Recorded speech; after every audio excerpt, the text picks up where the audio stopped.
Hey, it's Tom and Tim from the Plain White Tees. Hey, what's up? I'm Jordan from the Ready Set. Hello, my name is Andrew WK, and you're partying with me here on Ribbit.TV. You've been watching Ribbit.TV. You're watching Ribbit.TV.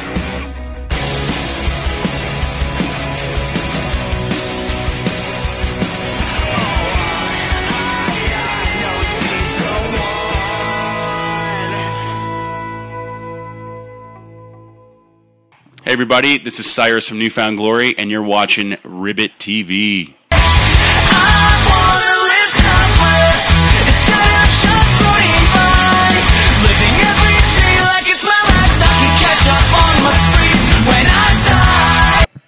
Hey guys, Lisa here with Ribbit TV and Cyrus from Newfound Glory.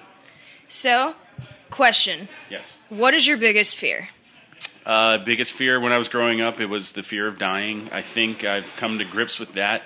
Honestly, a huge fear would probably be losing this, what I get to do every day. It's pretty much all I know how to do. I've been doing it for almost 17 years, and I don't even know what I would do without it, honestly. Yeah, that's great. I think the fear of dying is one that we all face. Of course. And I definitely face it every single day. Just the scariest thing. So you guys just released Resurrection, which is fantastic. Thank you. Did you have a certain writing process for it?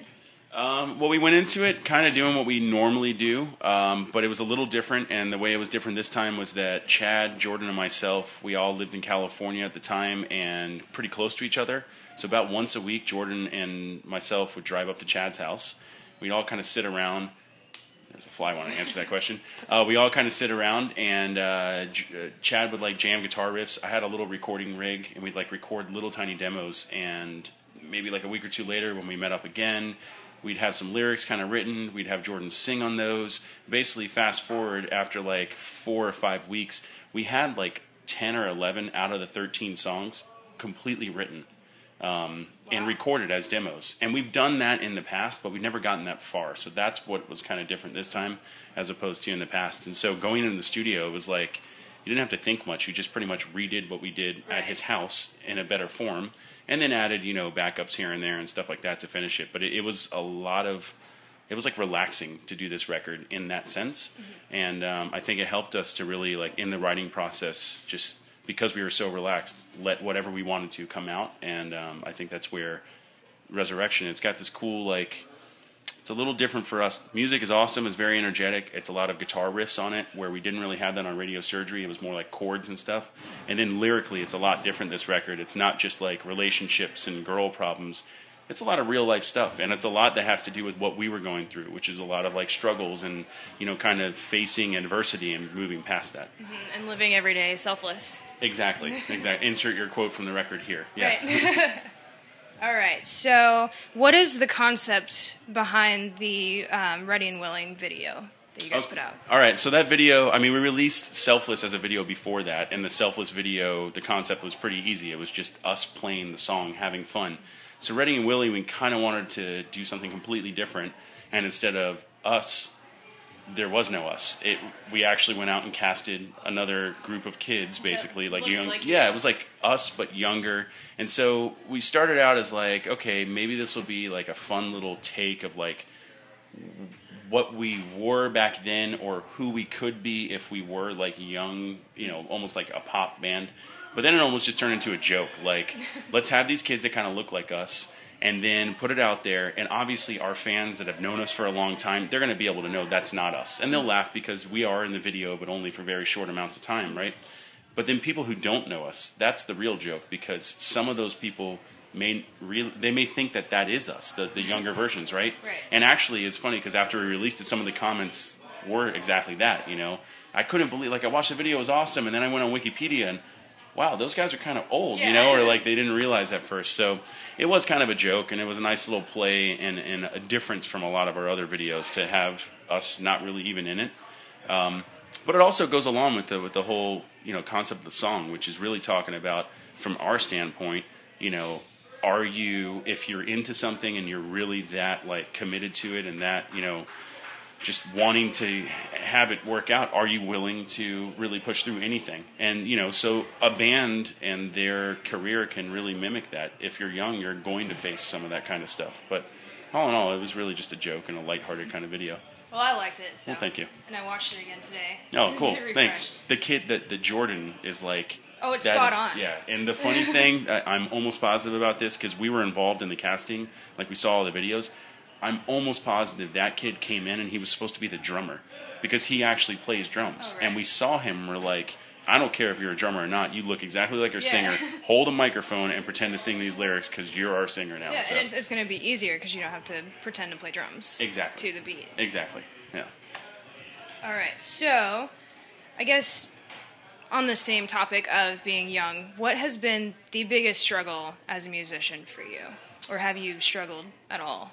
Oh, of course. I mean, I'd love to say this was a walk in the park. We've been doing this now for like over 17 years, and although struggles for us, they haven't been like insane struggles or anything. It's been a fun time the whole time we've been in this band. It's not easy to be away from home for a long time, especially as you get older and you have families and kids and things like that. It's also physically demanding to be on the road playing every night. But for every struggle, there are positives that far outweigh them. I mean, if I think about it, to have a career this long, most bands don't ever get this chance to even get where we've gotten, like as far as success and stuff. Most bands don't ever get that chance. So, struggles are kind of few and far between. Obviously, our band has gone through some kind of crazier things in the last year specifically. We had 5 and now we have 4 people. We had to kind of go through that whole period, and we've navigated through record labels changing, this person getting fired, that person getting fired. But for us, I think the thing that brings us together, it's twofold. One, the 4 of us in this band, we've been in the band from the very beginning, and we can always remember where we came from and kind of what we've done to get here, and that helps us stay grounded.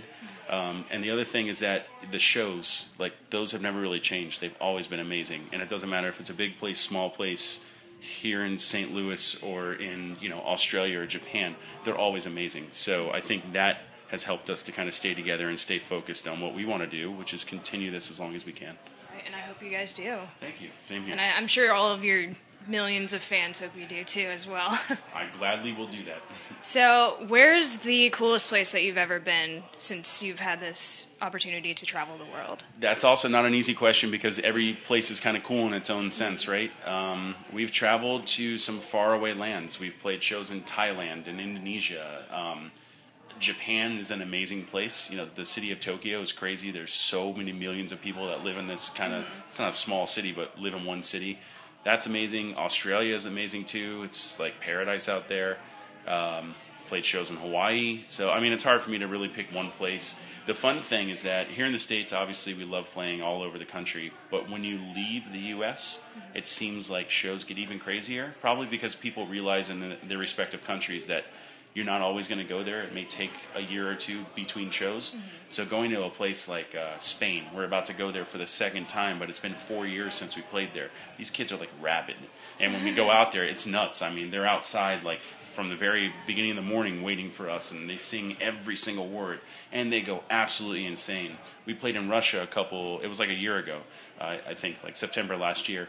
And after we played the show, instead of just getting our autographs, I was like signing stuff. Kids were like mobbing us, right? And it was cool. And all of a sudden I heard like all this screaming. I looked over, they picked up Jordan, our singer, and they were tossing him up in the air. Like it was some like Greek wedding, and it was like nuts, like almost like the opa, opa. And it was crazy, but that's how like passionate those kids were and how excited they were to actually have the chance to see us. So that's so cool. Yeah. Have you had any like crazy weird fan experiences? I mean, yeah, we've had some, I wouldn't say really crazy ones, but there's one that always sticks out to me, and it's from a long time ago, but it was just so cool, and at the time, I'd never kind of experienced anything like that. This was like 12, 13 years ago. We were in New Jersey. We were playing a pretty big show at this massive convention hall, and our backstage was in the back of the building, but there was like a door to get in from the outside, and there was a knock on the door. One of our crew guys answered it, and all of a sudden, in comes walking a Domino's pizza person with a pizza. And we're like, all right, nobody ordered a pizza, but maybe like somebody in the crew did or something. So we had him come in, and next thing you know, the pizza box was open. There was nothing in it. And the person, it was a fan, who used their Domino's Pizza uniform and a fake box or an empty box just to get backstage. And all they want to do is just meet us and say hi and stuff. But that was like one of the best costumes we had ever seen, and obviously it worked. So of course, we took pictures, and they were like, you know what, why don't you stay for the show? You can watch backstage. The only problem is we never got a pizza. It kind of made us a little hungry. Like, it's you owe us. Yeah, you might as well. If you work there, you just cook a pizza. Yeah. But whatever. That was pretty crazy. It's kind of cool how people will go that far. That's so cool. Yeah. Okay, so I have some random questions for you. Okay.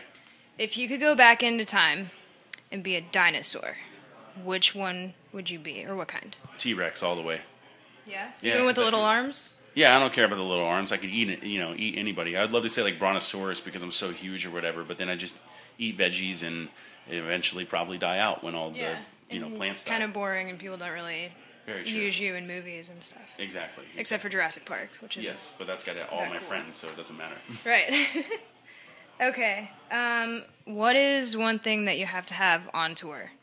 You can't live without it. So when we first started touring, it would have been something like a toothbrush or something like that. Maybe even like a calling card so I could call home. I'm sorry, this is a while ago. Now, obviously, it's like an iPhone or something like that because if you're not connected in that sense, life is just boring. I wouldn't be able to walk anywhere because I wouldn't know where things are.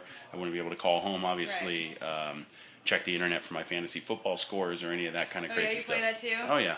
Is it college or is it NFL? No, NFL. Okay. Yeah, today's a big day, and I've been doing really well. That's why I'm happy right now. That's it would awesome. be a whole other story if I was losing. But, well, congrats. Good job. Thank you. I appreciate it. I don't want to jinx myself. There's still a little bit to go, but I'm doing well today. Fingers crossed for you. Thank you.